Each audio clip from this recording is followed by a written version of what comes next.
இறைவனுக்கு இதயமுண்டு, அந்த இதயத்தில் இரக்கமுண்டு.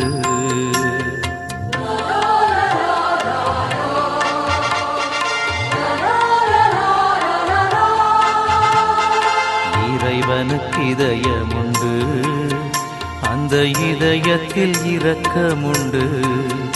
என்றும் இறங்கிடும் இறைவன் இருப்பதனால் எங்கள் அனைவருக்கும் மகிழ்ச்சியுண்டு.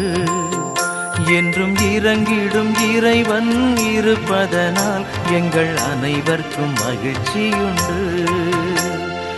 இயேசுவின் இருதயமே, என்றும் இறங்கிடும் அருள்மயமே, உந்தன் ஆசியும் அருளும் சேர்ந்து வந்தால் எங்கள் ஆனந்தம் நிலை பெறுமே.